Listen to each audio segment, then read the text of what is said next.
Authentic news 19 में आपका स्वागत है। आइए देखते हैं आज की न्यूज। ನಮ್ಮ ಅತ್ಯಂತ ಪ್ರೀತಿಯ ಜನಮನವನ್ನ ಗೆದ್ದಿರಂತ ನಮ್ಮ ಎನ್ ಶಶಿಕುಮಾರ್ ಸಾಹೇಬ್ರು ಹುಬ್ಬಳ್ಳಿ ಧಾರವಾಡ ಕಮಿಷನರ್ ಅಂತ ನಾವು ಆಮೇಲೆ ಮೆನ್ಷನ್ ಮಾಡ್ತೀವಿ. ಯಾಕಂದ್ರೆ ನಮ್ಮ ಆತ್ಮೀಯರ ಈಗ ನೀವು ಎಲ್ಲಾ ಕಡೆ ನೋಡಿರ್ಬೋದಲ್ಲ, ಎಷ್ಟ್ ಕಮಿಷನರ್ ಪೊಲೀಸರು ಅಂತಂದ್ರ ಮುಖ ಹಿಂಗ್ ಬುಸ್ಕೊಂಡ್ ಹಿಂಗಿರೋರ್ ನೋಡಿದ್ವಿ. ಇದು ಫಸ್ಟ್ ಟೈಮ್ ಹುಬ್ಬಳ್ಳಿ ಧಾರವಾಡದಾಗ ಅಷ್ಟ ಅತ್ಯಂತ ಪ್ರೀತಿ ಯಾವುದೇ ಇಲ್ಲಾರ್ದ, ಯಾವುದೇ ಡಿಸ್ಕ್ರಿಮಿನೇಷನ್ ಇಲ್ಲಾರ್ದ ಹೆಣ್ಮಕ್ಳು ಗಂಡ್ಮಕ್ಳು ನಮ್ಗೆಲ್ಲ ಎಲ್ಲರ ಜೊತೆ ಸೆಲ್ಫಿ ತಗೊಂಡು ತಮ್ಮ ಪ್ರೀತಿಯನ್ನ ಹಂಚ್ತಾ ಅದ್ರ ಜೊತೆಗೆ ಕಾನೂನು ಸುವ್ಯವಸ್ಥೆಯನ್ನ ಕಾಪಾಡ್ಕೊಂಡು ಬರ್ತಿರುವಂತ ನಮ್ಮ ಶಶಿಕುಮಾರ್ ಸಾಹೇಬ್ರಿಗೆ ಆತ್ಮೀಯವಾಗಿ ನಮ್ಮ ವಾರ್ಡಿನ ಸಮಸ್ತ ಜನತೆಯ ಪರವಾಗಿ ನಾನು ತುಂಬ ಹೃದಯದ ಸ್ವಾಗತವನ್ನ ಬಯಸ್ತೇನೆ. ಅದೇ ರೀತಿ ನಮ್ಮ ನಂದಗಾವಿ ಸಾಹೇಬ್ರು ಇರ್ಬೋದು, ರವೀಶ್ ಅವ್ರು ಇರ್ಬೋದು, ಮತ್ತು ಚಿಕ್ಕಮಠ್ ಸಾಹೇಬ್ರು, ಮತ್ತ ಅದೇ ರೀತಿ ನಮ್ಮ ಸಿಂಧು ಮಾಡದ್ ನೋಡಿರ್ಬೋದು. ಇವೆಲ್ಲರಿಗೂ ಸಿಂಧೂರ್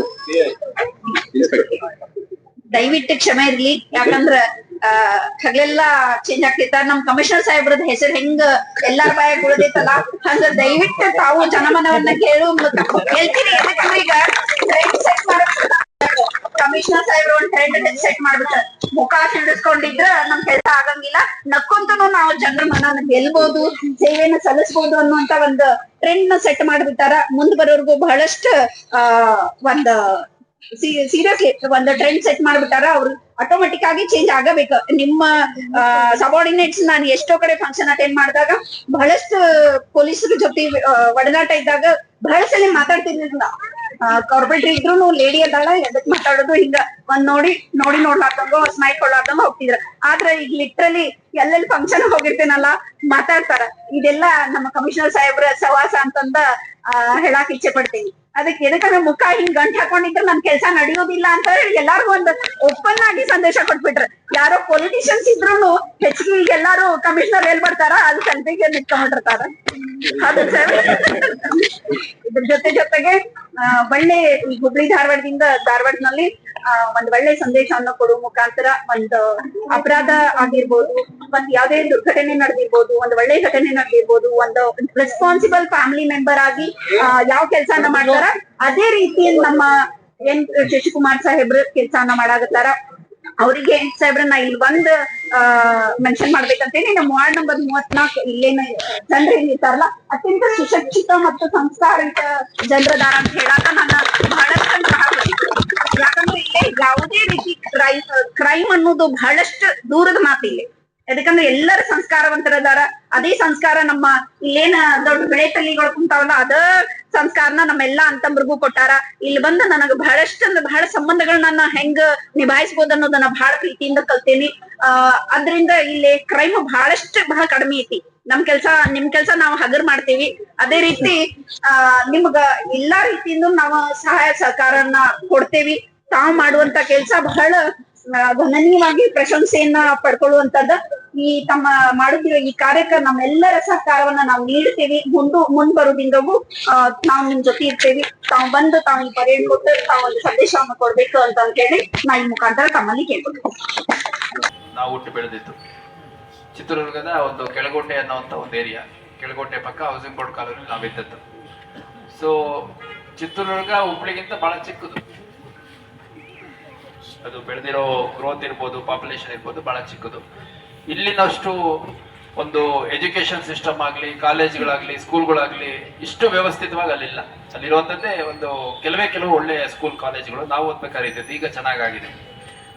ಸೊ ಅಲ್ಲಿಂದ ನಾವು SLC PUC ನಂತರ ಶಿವಮೊಗ್ಗದಲ್ಲಿ ಡಿಗ್ರಿ ಮಾಡಿ ಒಂದು IPS ಮಾಡ್ಕೋಬಹುದು ಅನ್ನೋದಾದ್ರೆ ಹುಬ್ಬಳ್ಳಿಯಲ್ಲಿ ಇಲ್ಲಿರುವಂತ ಮನೆಯಲ್ಲೂ ಕೂಡ ಒಂದೊಂದು ಒಳ್ಳೆಯ ಕೆಲಸವನ್ನ ಪಡ್ಕೊಳ್ಲಿಕ್ಕೆ ಅವಕಾಶ ಇದೆ ಅನ್ನೋದೆಲ್ಲ ಅರ್ಥ ಮಾಡ್ಕೋಬೇಕು. ಯಾಕೆಂದ್ರೆ ಇಷ್ಟು ವ್ಯವಸ್ಥೆ, ಇಂಥ ಶಾಲೆಗಳು, ಇಂಥ ಒಂದು ಮನೆ, ಇಂಥ ಒಂದು ವ್ಯವಸ್ಥೆ ನಮಗಂತೂ ಇರ್ಲಿಲ್ಲ. ಬಟ್ ನಮಗೇನಿತ್ತು, ಮನೆಯಲ್ಲಿ ಕುತ್ಕೊಂಡು ಓದಬೇಕು, ಓದೋದ್ರಿಂದ ಮಾತ್ರ ಉದ್ಧಾರ ಆಗ್ಲಿಕ್ಕೆ ಸಾಧ್ಯ ಅಂತ ಹೇಳುವಂತ ತಂದೆ ತಾಯಿಗಳಿತ್ತು. ಸೊ ಆ ಕೆಲಸ ನೀವು ಮಾಡಿದ್ದೆ ಆದ್ರೆ ನಿಮ್ಮ ಮಕ್ಕಳಿಂದನೂ ಬಹಳ ಒಳ್ಳೆ ಸಾಧನೆ ಆಗುತ್ತೆ. ಅದನ್ನ ನೀವೆಲ್ಲ ಗಮನದಲ್ಲಿ ಇಟ್ಕೋಬೇಕು. ಮತ್ತೆ ಈ ಭಾಗದ ಕಾರ್ಪೊರೇಟರ್ ಏನಿದ್ದಾರೆ ಬಹಳ ಲರ್ನಡ್ ಇದ್ದಾರೆ, ಅವರು ಡಬಲ್ ಗ್ರಾಜುಯೇಟ್ ಇದ್ದಾರೆ. ಬಹಳ ಖುಷಿ ಆಯ್ತು. ಹಿಂದೆ ಕೂಡ ಒಂದು ಸಭೆಯಲ್ಲಿ ಅವ್ರು ಮಾತಾಡ್ಬೇಕಾದ್ರೆ ನೋಡಿದ್ದೆ, ಸಂವಿಧಾನ ಇರ್ಬೋದು ಅಥವಾ ಒಂದು ಸಾಮರಸ್ಯ ಇರ್ಬೋದು ಅಥವಾ ಈ ಭಾಗದ ಒಂದು ಶ್ರೇಷ್ಠತೆ ಏನಿದೆ, ಒಂದು ಫತೇ ಶಾವಲಿ ದರ್ಗಾ ಇರ್ಬೋದು ಅಥವಾ ಸಿದ್ದಾರೂಢ ಅಜ್ಜರ ಒಂದು ಕಾರ್ಯವ್ಯಾಪ್ತಿ ಇದ್ದಂತ ಜಾಗ, ಬಹಳ ಪುಣ್ಯವಂತರು ಓಡಾಡಿರುವಂತ ಜಾಗದಲ್ಲಿ ನೀವು ಓಡಾಡಿದ್ದೀರಿ. ಇದನ್ನೆಲ್ಲ ನನಗೆ ಲಾಸ್ಟ್ ಟೈಮ್ ಒಂದು ಮೀಟಿಂಗ್ ಅಲ್ಲಿ ಸೇರಿದಾಗ ಹೇಳ್ತಾ ಇದ್ರು. ಸೊ ಅವರ ಮಾರ್ಗದರ್ಶನವನ್ನ ಕೂಡ ಪಡ್ಕೊಳ್ಳಿ. ಅದ್ರ ಜೊತೆಗೆ ನಾನೊಂದ್ 2-3 ಮಾತನ್ನ ಹೇಳಲಿಕ್ಕೆ ಇಷ್ಟಪಡ್ತೇನೆ. ಮೊಟ್ಟ ಮೊದಲನೇದಾಗಿ ನೋಡಿ, 4 ಘಟನೆ ನಡೀತು ಹುಬ್ಬಳ್ಳಿಲಿ ಕೂಡ. ಒಂದ್ 4.5 ವರ್ಷದ ಮಗುಗೆ ಲೈಂಗಿಕ ದೌರ್ಜನ್ಯ ಮಾಡಿ ಕೊಲೆ ಮಾಡಿದಿರ್ಬೋದು. ಇನ್ನೊಂದು ಅದೇ ಅಶೋಕ್ ನಗರ ಏರಿಯಾದಲ್ಲಿ ಒಂದು 7 ವರ್ಷದ ಮಗುಗೆ ಮನೆ ಓನರೇ 55 ವರ್ಷದ ತೊಂದರೆ ಕೊಟ್ಬಿಟ್ಟಿದ್ದ. ವಿದ್ಯಾಗಿರಿಯಲ್ಲಿ 7 ವರ್ಷದ ಮಗು ನೋಡ್ಕೋ ಅಂತ ತಾತನ ಕೈಲಿ ಕೊಟ್ಟು ಹೋದ್ರೆ ತಾತನೇ ಮಗುಗ್ ತೊಂದರೆ ಕೊಟ್ಬಿಟ್ಟಿದ್ದ. ಸೊ ಈ ತರದ್ದೆಲ್ಲ ಆಗ್ತಾ ಇದೆ. ಎಷ್ಟೋ ಘಟನೆಗಳು ಬೆಳಕಿಗೆ ಬರಲ್ಲ. ಹಂಗಾಗಿ ಮನೆಗೆ CCTV ಹಾಕ್ಲಿಕ್ಕೆ ಆಗಲ್ಲ, ಕೇರಿಗೆ ಗಲ್ಲಿಗೆ CCTV ಹಾಕ್ಲಿಕ್ಕೆ ಆಗಲ್ಲ, ಪೊಲೀಸರು ನೇಮಿಸ್ಲಿಕ್ಕೆ ಆಗಲ್ಲ. ಇಲ್ಲೇನು ಹಿರಿಯರಿದ್ದೀರಿ, ನಿಮ್ಮ ಮನೆ ಮಕ್ಕಳನ್ನ ನೋಡ್ಕೊಳ್ಳುವಂತ ಜವಾಬ್ದಾರಿ ನೀವು ತಗೋಬೇಕಾಗತ್ತೆ. ನಿಮ್ಮ ಏರಿಯಾದಲ್ಲಿ, ನಿಮ್ಮ ಮೊಹಲ್ಲಾದಲ್ಲಿ, ನಿಮ್ ಗಲ್ಲಿಲಿ, ನಿಮ್ ಕೇರಿಲಿ ಯಾರಾದ್ರೂ ಅನುಮಾನಾಸ್ಪದವಾಗಿ ಓಡಾಡಿದ್ರೆ, ನಿಮ್ ಮಕ್ಕಳ ಜೊತೆ ಅಸಭ್ಯವಾಗಿ ನಡ್ಕೊಳ್ಳುವಂತ ಪ್ರಯತ್ನ ಮಾಡಿದ್ರೆ, ವಾಚ್ ಮಾಡ್ತಾ ಇದಾರೆ ಅನ್ಸಿದ್ರೆ, ದಯವಿಟ್ಟು ಅಂತವ್ರನ್ನ ಇಮಿಡಿಯೇಟ್ ಆಗಿ ಹಿಡಿದು ಪೊಲೀಸರಿಗೆ ಒಪ್ಪಿಸುವಂತ ಕೆಲಸ ಮಾಡಿ. ಮೊದಲನೇದು. ಎರಡನೇದು, ಇತ್ತೀಚೆಗೆ ಒಂದು ಬಹಳ ಒಳ್ಳೆ ಟ್ರೆಂಡ್ ಆಗಿದೆ. ನಾನು ಹೇಳ್ತಾ ಇದ್ದೆ ಈ ಹಿಂದೆ ಈಗಷ್ಟೇ ಮಾತಾಡ್ಬೇಕಾದ್ರೆ, ನಾವೆಲ್ಲ ಡಿಗ್ರಿ ಓದುವಂತ ಸಂದರ್ಭದಲ್ಲಿ IAS ಯಾರು ಮಾಡ್ಕೊಂಡ್ರು, IPS ಯಾರು ಮಾಡ್ಕೊಂಡ್ರು, KS ಯಾರು ಮಾಡ್ಕೊಂಡ್ರು, ಈ ತರದ್ದೆಲ್ಲ ಆರ್ಟಿಕಲ್ಸ್ ಓದ್ತಾ ಇದ್ವಿ, ಪುಸ್ತಕಗಳಲ್ಲಿ ಓದ್ತಾ ಇದ್ವಿ, ಮ್ಯಾಗಝಿನ್ಸ್ ಅಲ್ಲಿ ಓದ್ತಾ ಇದ್ವಿ, ಪೇಪರ್ ಅಲ್ಲಿ ಬಂದಾಗ ನೋಡ್ತಾ ಇದ್ವಿ. ಹಂಗಾಗಿ ನಾವು ಅದನ್ನ ಮಾಡ್ಬೇಕು ಅಂತ ನಮಗೆ ಆಸೆ ಆಯ್ತು. ಆದ್ರೆ ಇತ್ತೀಚಿನ ದಿನಗಳಲ್ಲಿ ಈ ಚಿಕ್ಕ ಮಕ್ಕಳಿಂದ ಪ್ರತಿಯೊಬ್ರು ಯಾರೋ ಒಬ್ಬ ರೌಡಿ ಶೀಟರ್ ಬರ್ಬೇಕಾದ್ರೆ ಸೋಷಿಯಲ್ ಮೀಡಿಯಾದಲ್ಲಿ ಪೋಸ್ಟ್ ಕೊಟ್ಟದ್ದು, ಯಾವ್ದೋ ಕೇಕ್ ತಲ್ವಾರ್ ತಗೊಂಡು ಕೇಕ್ ಕಟ್ ಮಾಡಿದ್ದು, ಯಾರೋ ಅಲ್ಲಿ ಒಂದು ಬರ್ತ್ಡೇಗೆ 50 ಜನ ಸೇರ್ಕೊಂಡು ಜೈ ಅಂದಿದ್ದು, ಈ ತರದ್ದೆಲ್ಲ ನೋಡ್ತಾ ಇದ್ದಾರೆ. ಅವಾಗ ಏನಾಗುತ್ತೆ, ಮಕ್ಳಿಗೆ ನಾವು ಇದೇ ತರ ಆಗ್ಬೇಕು ಅಂತ, ಹೌದಲ್ಲ? ಸೊ ಹಂಗಾಗಿ ನಿಮ್ಮ ಮಕ್ಕಳು ಏನ್ ನೋಡ್ತಾರೆ, ಏನ್ ಮಾಡ್ತಾರೆ ಅನ್ನೋಂಥದ್ದು ಗಮನ ಹರಿಸುವಂಥದ್ದು ನಿಮ್ ಜವಾಬ್ದಾರಿ. ನಾನು ದೊಡ್ಡವ್ರು ಕರೆಸ್ಬೇಡಿ. ನಾನು ದೀಪಾ ಮೇಡಮ್ಗೂ ಹೇಳಲಿಕ್ಕೆ ಇಷ್ಟಪಡ್ತೇನೆ, ಈ ತರ ಸಭೆ ಮಾಡಿದಂತ ಸಂದರ್ಭದಲ್ಲಿ ಹೆಣ್ಮಕ್ಳನ್ನ ಕರೆಸಿ, ಸಭೆಗೆ ಮಕ್ಕಳನ್ನ ಕರೆಸಿ. ಮತ್ತೆ ಯಾರು 10ನೇ ಕ್ಲಾಸು PUC ಇಲ್ಲಿ 95%, 97% ಔಟ್ ಆಫ್ ಔಟ್ ತೆಗ್ದಿರುವಂತ ಮಕ್ಳು ಇರ್ತಾರೆ, ಅಂತ ಮಕ್ಕಳನ್ನ ಕರೆಸಿ ಅಡ್ರೆಸ್ ಮಾಡಿಸಿ. ಇಲ್ಲಿ ಇರುವಂತ ಮಕ್ಕಳು ಉದ್ಧಾರ ಆಗ್ಬೇಕು ಅಂತಂದ್ರೆ IPS ಆಫೀಸರ್, KS ಆಫೀಸರ್ ಬಂದು ಮಾತಾಡಿದ್ರೆ ಸಾಲದು, ಅದ ಅವಶ್ಯಕತೆನೂ ಇಲ್ಲ. ಯಾಕಂದ್ರೆ ಮಕ್ಕಳಿಗೆ ಮನ್ಸಿಗೆ ನಾಟಕ್ಕೆ, ಈಗ ನಿಮ್ಮ ಏರಿಯಾದಲ್ಲಿ ಯಾವ್ದೋ ಒಂದು ಮಗು 95% ತೆಗ್ದಿರುತ್ತೆ, ಆ ಮಗುದ್ ಕರೆಸಿ, ಆ ಮಗುಗ್ ಸನ್ಮಾನ ಮಾಡಿ, ಆ ಮಗು ಹತ್ರ ಮಾತಾಡಿಸಿ. ಅವಾಗ ಏನಾಗುತ್ತೆ, ಅವ್ರ ಮನೇಲಿ ಆ ಮಗು ಓದಿದೆ ಅನ್ನೋದಾದ್ರೆ ನಾವು ಓದ್ಬೋದಲ್ಲ, ನಮ್ಮನೇಲಿ ಓದ್ಬೋದು ಅನ್ನೋಂಥದ್ದು ಬರುತ್ತೆ. ಹೆಣ್ಮಕ್ಳಿಗೆ ಓದಿಸೋಂತ ಕೆಲಸ ಮಾಡಿ. ಬಹಳಷ್ಟು ಜನ ಹೆಣ್ಮಕ್ಳಿಗೆ ಅಷ್ಟು ಎಜುಕೇಶನ್ ಫೋಕಸ್ ಮಾಡ್ತಿಲ್ಲ. ನಾನು ಮೊನ್ನೆ ವಿದ್ಯಾಗಿರಿಲಿ ಮಾತಾಡ್ಬೇಕಂದ್ರೆ ಹೇಳಿದೆ, ನಾನು 1ನೇ ಕ್ಲಾಸಿಂದ 7ನೇ ಕ್ಲಾಸ್ವರೆಗೂ ಒಂದು ಸೆಂಟ್ ಜೋಸೆಫ್ಸ್ ಕಾನ್ವೆಂಟ್ ಅನ್ನೋ ಒಂದು ಸ್ಕೂಲಲ್ಲಿ ಓದಿದೆ. ಕನ್ನಡ ಮೀಡಿಯಮಲ್ಲೇ ಓದಿದ್ದು. ನಾನು 1ನೇ ರ್ಯಾಂಕ್ ಯಾವತ್ತೂ ಬರಲಿಲ್ಲ, ಒಂದೇ ಒಂದ್ಸರಿ ಬಂದೆ. ಇಲ್ಲಾಂದ್ರೆ 2, 3, 4, 5, 6 ಹಿಂಗೆ ಬರ್ತಾ ಇದ್ದೆ. 1ನೇ ರ್ಯಾಂಕ್ ನಾನು ಎಷ್ಟೋ ಸರಿ ಬರ್ಬೇಕು ಅಂತ ಪ್ರಯತ್ನ ಮಾಡಿದ್ರು ಬರಕ್ ಆಗ್ಲೇ ಇಲ್ಲ. 2ನೇ ರ್ಯಾಂಕ್ ಬಹಳಷ್ಟು ಸರಿ ಬಂದೆ, ಒಂದೇ ಒಂದ್ಸರಿ 1ನೇ ರ್ಯಾಂಕ್ ಬಂದೆ. ಯಾಕೆ ಅಂತಂದ್ರೆ ನಮ್ಮ ಬ್ಯಾಚ್ ಅಲ್ಲಿ ನಾವು ಓದ್ತಿದ್ದ ಕ್ಲಾಸ್ ಅಲ್ಲಿ ಒಂದು ಹೆಣ್ಮಗು ಇತ್ತು, ಮುಸ್ಲಿಂ ಸಮುದಾಯಕ್ಕೆ ಸೇರಿದಂತ ಹೆಣ್ಮಗು, ರೇಷ್ಮಾ ಜಬೀನ್ ಅಂತ ಒಂದು ಹುಡುಗಿ ಇತ್ತು. ಆ ಹುಡುಗಿ 1ನೇ ಕ್ಲಾಸಿಂದ 7ನೇ ಕ್ಲಾಸ್ ವರೆಗೂ ಆ ಹುಡುಗಿನೇ ಫಸ್ಟ್ ರ್ಯಾಂಕ್ ಬಂದದ್ದು.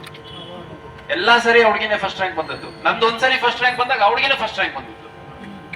ಸೊ ಇದು ಹೆಣ್ಮಕ್ಳಲ್ಲಿರುವಂತ ಶಕ್ತಿ. ನಾವು ಓದಿದ ಕಾಲೇಜ್ಗಳಲ್ಲಿ, ನಾವು ಓದಿದ ಸ್ಕೂಲ್ಗಳಲ್ಲಿ ಯಾವತ್ತೂ ಹೆಣ್ಮಕ್ಳೇ ಟಾಪರ್. ಇದನ್ನ ಗಮನದಲ್ಲಿ ಇಟ್ಕೊಳ್ಳಿ. ಈಗೆಲ್ಲ ನೋಡ್ತೀರಿ, ನಮ್ಮ DC ಮೇಡಮ್ ಕೂಡ ಹೆಣ್ಮಗು ಲೇಡಿ ಇದ್ದಾರೆ. ಅವ್ರು ಬೆಳಗ್ಗೆ ಇವತ್ತಿಗೂ 4 ಗಂಟೆಗಿತ್ತು ಅವರು ಅಭ್ಯಾಸ ಮಾಡುವಂಥದ್ದು, ಯೋಗ ಮಾಡುವಂಥದ್ದು, ಪ್ರಾರ್ಥನೆ ಮಾಡುವಂಥದ್ದು, ಮತ್ತೆ ಹೊಸ ವಿಷಯಗಳು ತಿಳ್ಕೊಳ್ಲಿಕ್ಕೆ ಓದುವಂಥದ್ದು. ಅದೆಲ್ಲ ನೋಡಿದ್ರೆ ನಮಗೆ ಆಕ್ಚುಲಿ ನಾವು ಅವರೆಲ್ಲ ಜೊತೆಗೆ ಆಫೀಸರ್ಸ್ ಆಗಿರೋಂಥವ್ರು ಅಂತ ನಮಗೆ ಇನ್ಸ್ಪಿರೇಷನ್ ಬರುತ್ತೆ. ದಯವಿಟ್ಟು ನಾನು ಅಂತ ಮೇಡಮ್ ಇರ್ಬೋದು ಅಥವಾ ಈ ತರ ಯಾರು ಸಾಧನೆ ಮಾಡಿರ್ತಾರೆ ಅಂತವ್ರನ್ನೆಲ್ಲ ಕರೆಸಿ ಹೆಚ್ಚೆಚ್ಚು ಮಾತಾಡಿಸಿ. ಅವಾಗ ಏನಾಗುತ್ತೆ, ಯಾರೋ ಒಬ್ರಿಗೆ ಇನ್ಸ್ಪೈರ್ ಆಗಿ ಅದರಿಂದ ನಾಳೆ ದಿನ ಇಲ್ಲಿ ಯಾವುದೋ ಒಂದು ಸಭೆ ಕರೆದು ಒಂದು ಕಾರ್ಯಕ್ರಮ ಮಾಡ್ಬೇಕಂದ್ರೆ DC ಕರಿತೀನಿ, ನಾನು ಕಮಿಷನರ್ ಕರಿತೀನಿ ಅನ್ನೋದಕ್ಕಿಂತ ಈ ಭಾಗದಲ್ಲೇ ಯಾವುದೋ ಒಂದು ಮಗು ಓದಿ KS IAS ಮಾಡಿದ್ರೆ ಆ ಮಗುನ್ ಕರೀರಿ ಅನ್ನೋಂಥ ವಾತಾವರಣ ಇಲ್ಲಿ ನಿರ್ಮಾಣ ಆಗ್ಬೇಕು. ಅದ್ಯಾವಾಗ ಸಾಧ್ಯ ಆಗುತ್ತೆ ಅಂದ್ರೆ ಮಕ್ಕಳ ಎಜುಕೇಶನ್ ಬಗ್ಗೆ ಫೋಕಸ್ ಮಾಡದಂತ ಸಂದರ್ಭದಲ್ಲಿ ಮಾತ್ರ. ಈಗ ಸರ್ಕಾರ ಸಾಕಷ್ಟು ಕಾರ್ಯಕ್ರಮಗಳು ಕೊಟ್ಟಿರುತ್ತೆ ಮಕ್ಕಳಿಗೆ ಓದಿಸಿ ಅಂತ. ಆ ಕಾರ್ಯಕ್ರಮಗಳು ಉಪಯೋಗ ಪಡ್ಕೊಳ್ಳುವಂತ ಶಕ್ತಿ ಮಕ್ಕಳಿಗೆ ಇರಲ್ಲ. ಅದನ್ನ ಪೋಷಕರು ಆ ಶಕ್ತಿಯನ್ನ ತುಂಬಬೇಕಾಗತ್ತೆ. ಅದನ್ನ ಫೋಕಸ್ ಮಾಡಿ ಅಂತ ಹೇಳಿಕ್ಕೆ ಇಷ್ಟಪಡ್ತೇನೆ. ಅದೇ ರೀತಿ ಈ ಗಾಂಜಾ ಸೇವನೆ ಮಾಡುವಂತವ್ರು, ಅಲ್ಲಿ ರೌಡಿಸಮ್ ಮಾಡೋರು, ಗುಂಡಗಿರಿ ಮಾಡೋರು, ಪೋಲಿ ಪುಂಡ್ರು ಇಂಥವ್ರಿಗೆಲ್ಲ ನೀವು ನಿಮ್ಮ ಏರಿಯಾದಲ್ಲಿ ನೀವೇ ಹಿರಿಯರು ಯಾರಿರ್ತೀರಿ ಅವರೇ ಹಿಡಿದು ಬುದ್ಧಿ ಹೇಳ್ಬೇಕು. ನಮ್ಮ ಏರಿಯಾದಲ್ಲಿ ಯಾರಾದ್ರೂ ಈ ಮಸೀದಿ ಸುತ್ತ ಇಲ್ಲಾದ್ರೂ ಒಂದು 5 ಜನ ನಿಂತಿದ್ದಾರೆ ಅಂತಂದ್ರೆ ಅವ್ರು ಕರೆದು ಉಗಿತಾರೆ, ಇಲ್ಲಿ ನಿಂತ್ಕೊಳ್ಳೋದು ಬೇಡ, ಹೊರಗಡೆ ಹೋಗ್ಬೇಕು ಅನ್ನೋಂಥ ವಾತಾವರಣ ನಿರ್ಮಾಣ ಆಗಬೇಕು. ಈ ಸಿದ್ದಾರೂಢಾಚಾರ್ಯ ದೇವಸ್ಥಾನ ಇರ್ಬೋದು, ಅಥವಾ ಬೇರೆ ಯಾವ್ದೋ ಲೇಔಟ್ಗಳು ಇರ್ಬೋದು, ಯಾವ್ದೋ ಬೀಡಾ ಸ್ಟಾಲ್ ಇರ್ಬೋದು, ಬಾರ್ ಇರ್ಬೋದು, ಅಲ್ಲೊಂದು 10 ಜನ ನಿಂತ್ಕೊಳ್ಳೋದಕ್ಕೆ ಸ್ವಲ್ಪ ಹಿಂದೆ ಮುಂದೆ ನೋಡುವಂತ ವಾತಾವರಣ ಪೊಲೀಸ್ ಓಡಾಡಿದ್ರೆ ಅಷ್ಟೇ ಆಗಲ್ಲ. ನೀವು ಲೋಕಲ್ ಜನ ಇರ್ತೀರಿ, ಎಲ್ಲ ಹಿಂದೂ ಇದೀರಿ, ಮುಸ್ಲಿಂ ಇದೀರಿ, ಕ್ರಿಶ್ಚಿಯನ್ ಇದೀರಿ, ಎಲ್ಲಾ ಕಮ್ಯುನಿಟಿ ಅವ್ರು 4 ಜನ ಹೋಗ್ಬಿಟ್ಟು ಒಂದು 10-20 ಜನ ಯಾಕೆ ಇಲ್ಲಿ ನಿಂತಿದ್ದೀರಿ ಅಂತ ದಬಾಯಿಸಿ. ಅದೇ ರೀತಿ ಯಾರಾದ್ರೂ ಅನುಮಾನಾಸ್ಪದವಾಗಿ ಓಡಾಡ್ಬೇಕಾದ್ರೆ ಅಂತವ್ರನ್ನ ಹಿಡಿದು ಪ್ರಶ್ನಿಸಿ, ಯಾವ ಏರಿಯಾ ನೀನು ಇಲ್ಲಿ ಯಾಕೆ ಓಡಾಡಕತ್ತೀಯ ಅಂತ. ಈ ಮೊನ್ನೆ ನಮ್ಮಲ್ಲಿ ಒಬ್ಬ ಅಫೆನ್ಸ್ ಮಾಡ್ದ, ಒಂದ್ ಮಗುಗೆ ಅತ್ಯಾಚಾರ ಮಾಡ್ಬಿಟ್ಟು ಕೊಲೆ ಮಾಡದಂತ ಪ್ರಕರಣ ಆಯ್ತು, ಗೊತ್ತಲ್ಲ ಎಲ್ಲರಿಗೂ. ಸೊ ಅವಾಗ ಅವ್ನು ಬಹಳಷ್ಟು ದಿನ ಈ ಏರಿಯಾದಲ್ಲಿ ಓಡಾಡಿದ್ದಾನೆ. ಈ ಶ್ರೇಯ ಕಾಲೋನಿ ಅನ್ನೋ ಒಂದು ಏರಿಯಾದಲ್ಲಿ ಸ್ವಲ್ಪ ಅಸಹ್ಯಕರ ರೀತಿಯಲ್ಲಿ ನಡ್ಕೋತಿದ್ದ ಅಂತ ಲೋಕಲ್ ಜನ ಬೈದ್ ಕಳಿಸಿದ್ದಾರೆ. ಅದು ಅಶೋಕ್ ನಗರದಲ್ಲಿ ಆಗಿತ್ತು, ಇಲ್ಲಿ old Hubli police station limits ಆಗ್ಬೋದಿತ್ತು. ಸೊ ಹಂಗಾಗಿ ಆಗಲ್ಲ ಅಂತಂದಿಲ್ಲ, ಅಲ್ಲಾಗಿದೆ. ನಾಳೆ ದಿನ ನಿಮ್ ಪಕ್ಕದ ಏರಿಯಾಗೆ ಬರುತ್ತೆ, ಪಕ್ಕದ ಕಾಲೋನಿ ಬರುತ್ತೆ, ಪಕ್ಕದ ಮನೆಗೆ ಬರುತ್ತೆ, ನಾಳೆ ನಿಮ್ ಮನೆಗೆ ಈ ತರ ಕೃತ್ಯಗಳಾಗುವಂತ ಸಾಧ್ಯತೆ ಇರುತ್ತೆ. ಹಂಗಾಗಿ ಪ್ರತಿಯೊಬ್ಬರು ಎಚ್ಚರವಾಗಿರ್ಬೇಕು ಅಂತ ನಾನು ಹೇಳಲಿಕ್ಕೆ ಇಷ್ಟಪಡ್ತೇನೆ. ಅದ್ರ ಜೊತೆಗೆ ಹುಬ್ಬಳ್ಳಿ ಧಾರವಾಡ ಏನಿದೆ ಬಹಳ ಶ್ರೇಷ್ಠವಾದ ಒಂದು ಶಕ್ತಿ ಕೇಂದ್ರ ಇದು. ಸಿದ್ದಾರೂಢಾಚಾರ್ಯ ಇರ್ಬೋದು, ಶಿಶುನಾಳ್ ಶರೀಫ್ ಇರ್ಬೋದು, ಅದೇ ರೀತಿ ದಾರಾ ಬೇಂದ್ರೆ ಆಚಾರ್ಯ ಇರ್ಬೋದು. ನಮ್ಮ ಕರ್ನಾಟಕಕ್ಕೆ ಇಲ್ಲಿವರೆಗೂ 8 ಜ್ಞಾನಪೀಠ ಪ್ರಶಸ್ತಿ ಬಂದ್ರೆ ಅದ್ರಲ್ಲಿ 4 ನಮ್ಮ ಧಾರವಾಡ ಜಿಲ್ಲೆಯಿಂದ ಬಂದಿದೆ. ಅಷ್ಟು ಶ್ರೇಷ್ಠವಾದ ನೆಲ ಇದೆ. ನಾನು ಬಹಳಷ್ಟು ಸರಿ ಹೇಳ್ತೀನಿ, ಹುಬ್ಳಿ ಧಾರವಾಡದು ಬಂದಿದೆ, ನಮ್ ಕಿಮ್ಮತ್ತಿದೆ ಅಂತ. ಇಲ್ಲಿ मुहर्रम डिलक्स पैकेज सिर्फ 84,999 में आज ही बुक करें। लिमरा टूर्स, कस्बा पेट मेन रोड, ओल्ड हुबली से।